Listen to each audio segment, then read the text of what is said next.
اور خاص طور پر جو دو چیزیں میں نے عرض کی تھی، ایک غصہ اور ایک نفسانی خواہش، جنسی خواہشات، یہ دو بنیاد ہیں جن سے اخلاق خراب ہوتے ہیں، تو ان کو مٹانے کی ضرورت ہوتی ہے، اور ان کو مٹانے کے لیے مجاہدہ کرنا پڑتا ہے، اور صوفیاء کرام نے بڑے بڑے مجاہدے کرائے ہیں اسی غصے کو مٹانے کے لیے، اور اسی نفسانی خواہش کو مغلوب کرنے اور اپنے قابو میں کرنے کے لیے مجاہدات کرائے ہیں حضرات صوفیاء کرام نے۔ آپ نے شاید واقعہ سنا ہوگا، حضرت شاہ عبد القدوس گنگوئی رحمۃ اللہ علیہ کے ایک خلیفہ تھے، وہ چلے گئے خلافت لے کر اپنے ملک بلخ میں۔ ان کے جو صاحبزادے تھے جب تک والد حیات تھے تو بے فکری میں وقت گزارا، جیسے صاحبزادوں کی کے نخرے ہوتے ہیں، تو وہ صاحبزادگی میں سارا وقت گزار دیا اور اپنے والد سے وہ دولت حاصل نہ کر سکے۔ بعد میں جب حضرت ان کے والد کی وفات ہو گئی تو خیال آیا کہ ساری دنیا میرے والد سے فیض اٹھا کر چلی گئی اور میں محروم رہ گیا۔ تو انہوں نے دیکھا کہ ایک سب سے بڑے جو خلیفہ ہیں حضرت شاہ عبد القدوس رحمۃ اللہ علیہ کے، ان کو خط لکھا کہ میں آپ کی خدمت میں آنا چاہتا ہوں۔ تو جب ان کے کو پتہ چلا کہ بھئی میرے شیخ کے صاحبزادے آ رہے ہیں، تو انہوں نے زبردست استقبال کی تیاری کی اور استقبال کیا اپنے سارے رفقا کے ساتھ، اور جا کھان کے لیے بہترین کھانوں کا انتظام کیا، دعوت کی۔ جب یہ سب کچھ ہو چکا تو انہوں نے کہا کہ حضرت میں یہاں دعوتیں کھانے لیے آیا تھا، میں تو اس لیے آیا تھا کہ جو دولت آپ اپنے ہمارے والد سے لے کر گئے اس دولت کا کچھ حصہ بھی ہمیں بھی مل جائے۔ تو شیخ نے کہا کہ اچھا اگر یہ بات ہے تو پھر آج سے ساری دعوتیں ختم، اور یہ سب سارا عیش و آرام جو آپ کو دیا جا رہا ہے یہ ختم۔ اب آ کر آپ کا کام یہ ہوگا کہ ہمارے مسجد کا جو حمام ہے وہ جھونکا کریں۔ پہلے حمام ہوتے تھے نا، گرم پانی کرنے کے لیے اس میں آگ لگائی جاتی تھی، تو بس حمام کی نگرانی اور اس میں آگ جھونکنا یہ آپ کا کام ہوگا، حمام پر بیٹھے رہنا وہیں پر۔ اب وہ حمام جو ہے وہ جھونک رہے ہیں، تو شیخ نے ایک مرتبہ کسی بھنگن سے کہا، جو کچرا اٹھانے والی، کہ ذرا اس کے پاس سے گزر جانا، جب وہ حمام پہ بیٹھا ہوگا تو اس کے پاس سے گزر جانا۔ تو وہ پاس سے گزری، تو شیخ نے پوچھا کیا ہوا تم پاس سے گزری تھی؟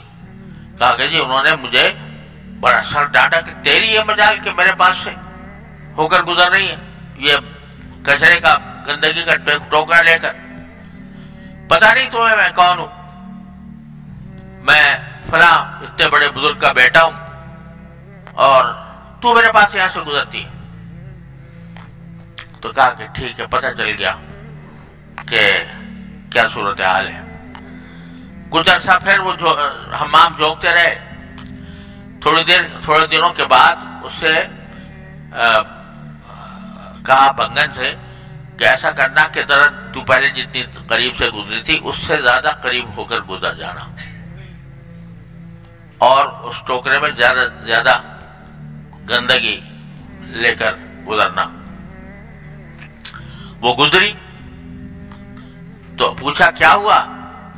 کہا کہ جی اس مرتبہ مجھے ڈانٹا تو نہیں، لیکن ایک بہت ہی ترچھی نگاہ سے مجھے دیکھا، اور ترچھی نگاہ سے بس دیکھ کے خاموش رہے۔ تو شیخ نے کہا کہ خیر الحمدللہ کچھ فائدہ ہو رہا ہے۔ آگے کچھ عرصے کے بعد پھر اس سے کہا کہ ایسا کرنا، قریب سے گزرنا اور ٹوکرے میں سے کچھ کچرا جو ہے وہ بھی پھینک دینا اس کے اوپر۔ تو جب وہ گزری تو کچرا بھی تھوڑا سا پھینکا، تو پوچھا کیا ہوا؟ کہا کہ اس مرتبہ تو انہوں نے مجھے اپنی تو کچھ پرواہ نہیں کی، مجھ سے کہا کہ تیرے چوٹ تو نہیں لگی؟ کہا کہ الحمدللہ۔ تو یہ جو دماغ میں خناس ہوتا ہے انسان کے، یہ آسانی سے نہیں جاتا، یہ بڑے مجاہدوں سے جاتا ہے۔ یہ غصے کا خناس، اپنی بڑائی کا خناس دل میں، یہ مجاہدوں سے، بڑے مجاہدوں سے گزرنا پڑتا ہے، تب اس کا علاج ہوتا ہے۔ حضرت گنگوئی رحمۃ اللہ علیہ، حضرت مولانا شیخ احمد صاحب گنگوئی رحمۃ اللہ علیہ 40 دن رہے حضرت حاجی صاحب کے خانقاہ میں، اور وہ بھی اس طرح کہ شروع میں گئے تھے کہ مولانا شیخ محمد تھانوی رحمۃ اللہ علیہ، جو یہ 3 اقطاب ثلاثہ کہلاتے تھے خانقاہ تھانہ بھون میں، ایک حاجی حافظ عابد حسین حافظ ضامن شہید رحمۃ اللہ علیہ، ایک مولانا شیخ محمد تھانوی، اور تیسرے حضرت حاجی صاحب۔ تو شیخ محمد تھانوی نے کوئی بات لکھ دی ہوگی کسی رسالے میں، تو مولانا شیخ احمد صاحب گنگوئی رحمۃ اللہ علیہ تازہ فارغ ہوئے تھے، تو انہیں وہ بات پسند نہیں آئی اور غلط محسوس ہوئی، تو ان سے مناظرہ کرنے کے لیے نکلے تھے شیخ محمد تھانوی رحمۃ اللہ علیہ سے۔ تو جب وہاں خانقاہ میں پہنچے تو پہلے مل گئے حافظ ضامن صاحب۔ حافظ ضامن صاحب جو تھے بڑے شگفتہ مزاج بزرگ تھے، اور یعنی مذاق میں لوگوں کی اصلاح کیا کرتے تھے۔ تو جب یہ ان سے ملے تو پوچھا بھائی کیوں آئے ہو، کیا آنے کا کیا مقصد ہے؟ کہا جی شیخ محمد تھانوی صاحب نے بڑی غلط بات لکھ دی ہے، تو میں ان سے مناظرہ کرنے آیا۔ تو حضرت حافظ صاحب نے کہا توبہ توبہ، تم یہ کیا بات لے کے آئے؟ مولانا شیخ محمد تھانوی بڑے بزرگ ہیں، اور تم کہاں اور وہ کہاں، اور تو تمہیں تو اصلاح کی ضرورت ہے خود اپنی، تو ایسا کرو وہاں پر جانا شیخ محمد صاحب کے پاس، سیدھے حاجی صاحب کے پاس چلے جاؤ۔ تو حاجی صاحب کے پاس پہنچے اور وہاں بیعت ہو گئے، اور 40 دن مسلسل پھر وہیں قیام کیا۔ ایک ہی کپڑا لائے تھے، کپڑے پہنے اسی کو دھوتے اسی کو پہن لیتے۔ 40 دن کے بعد حضرت گنگوئی رحمۃ اللہ علیہ نے ان کو فارغ کیا۔ تو اس دوران ایک مرتبہ حضرت حاجی صاحب نے حضرت گنگوئی کے گھر پہ دعوت کی کہ آؤ میرے ساتھ کھانا کھانا۔ تو اپنے جو سامنے دسترخوان پر اپنے تو رکھ لیا کوفتے، اور ان کے سامنے رکھ دی دال کھانے کے لیے۔ تو اتنے میں آ گئے حافظ ضامن صاحب، وہ ویسے ہی بڑے یعنی دل لگی کرنے والے آدمی تھے۔ انہوں نے کہا مولانا یہ کیا آپ کر رہے ہیں، خود تو کھا رہے ہیں کوفتے، اپنے مرید کو کھلا رہے ہیں دال۔ تو حضرت نے جواب میں کہا کہ یہ بھی اس کے شکر ادا کرے کہ اس کو اپنے ساتھ بٹھا کے کھلا رہا ہوں، ورنہ حق تو یہ تھا کہ اس کے روٹی کے اوپر دال رکھ کے اس کو دروازے کے بعد بٹھا دیتا کہ جلے کھا۔ یہ فرمایا، اور پھر ان کے چہرے کو دیکھا حضرت گنگوئی رحمۃ اللہ علیہ کے، دیکھا تو کوئی تغیر نہیں آیا تھا اس جملے سے۔ تو مطلب یہ کہ جو مادہ تھا خود پسندی کا، عجب کا، بڑائی کا، وہ مادہ فنا ہو گیا۔ چنانچہ جب رخصت کیا تو یہ فرمایا کہ میاں رشید احمد، ہمیں جو کچھ تمہیں دینا تھا وہ دے دیا، اب جاؤ اپنے کام میں لگو، اور کوئی حالت خاص ہو تو ہمیں بتا دینا، ہمیں لکھ دینا۔ تو یہ کیا ہوا؟ جو آج کل لوگوں نے سمجھا بس مذہبی بتا دیے شیخ نے، وہ کر رہے ہیں بیٹھے ہوئے بس. یہ جو دماغ کا خناس ہے یہ مشکل سے جاتا ہے، اس کے لیے مجاہدے کرنے پڑتے ہیں. تو حضرت نے اس طریقے سے ان کو رخصت کیا. پھر اللہ تعالیٰ نے ان کو جو مقام بخشا تھا وہاں جا کے کافی بہت عرصہ ایسا گزرا کہ ایک استرغاق کی حالت تھی. مدتوں خط نہیں لکھا حضرت کو، حضرت حاجی صاحب کو. حضرت حاجی صاحب نے خود خط لکھا کہ مدت سے عزیز کا حال معلوم نہیں ہوا تو اپنے حال سے مطلع کریں. تو جواب میں حضرت گنگوئی نے لکھا کہ حضرت اپنا حال بے حالی کیا عرض کروں، لیکن آپ کی صحبت سے الحمدللہ یہ محسوس کرتا ہوں کہ امور شرعیہ امور طبعیہ بن گئے.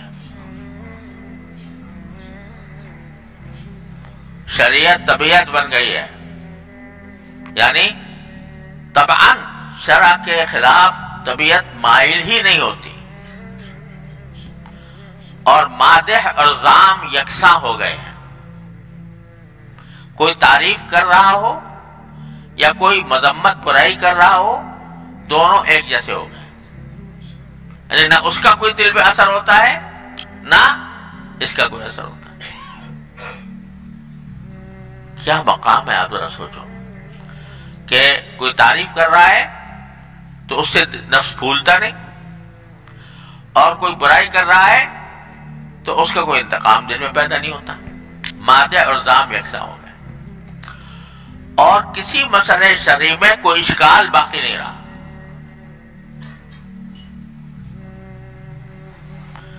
جب یہ خط حضرت حاجی صاحب کو پہنچا تو انہوں نے سر پر رکھ لیا اور کہا کہ یہ بات تو ہمیں بھی حاصل نہیں ہے جو اللہ تعالیٰ نے ان کو عطا فرما دی. تو مجاہدوں سے ہوتا ہے. یہ جو غصہ ہے یہ آسانی سے نہیں جاتا، مجاہدہ کرنا پڑتا ہے. اور مجاہدہ پہلے تو صوفیاء کرام کرایا کرتے تھے کہ ان کے پاس مدتوں رہے، آدمی رگڑے کھائے، ڈانٹ ڈپٹ سنے، تو اس کے بعد دماغ سے یہ خناس نکلتا تھا. لیکن اب نہ وہ ہمتیں رہیں نہ وہ وقت رہے کہ آدمی کسی کے پاس جا کر اپنے آپ کو پامال کرے. قال را بگزار صاحب حال شو، پیش مرد کامل پامال شو. مانا فرماتے ہیں کہ قال جو ہے نا باتیں، صرف باتیں کرنے والا نہ بنو، صاحب حال بنو. صاحب حال کے معنی یہ کہ وہ کیفیات جو مطلوب ہیں وہ تمہارے طبیعت کے اندر رس بس جائیں. اور اس کا طریقہ کیا ہے؟ پیش مرد کامل پامال شو. کسی کامل مرد کے سامنے جا کر پامال کرو اپنے آپ، تو پھر وہ بنے گا کہ دانا خاک میں مل کر گلے گلزار ہوتا ہے. تو ہوتا تو اصل راستہ یہ ہے، لیکن اب وہ ایسے بزرگ بھی نہ رہے، ایسے شیخ بھی نہ رہے، اور مریدین کے اندر بھی وہ طاقت اور وہ ہمت نہ رہی، وہ اخلاص نہ رہا. نتیجہ یہ کہ محروم ہو جاتے ہیں ہم لوگ اپنے ان بدخلقی پر قابو پانے میں ناکام ہو جاتے. تو راستہ اس کا ایک ہی ہے، وہ یہ اپنے اوپر زبردستی کرنا.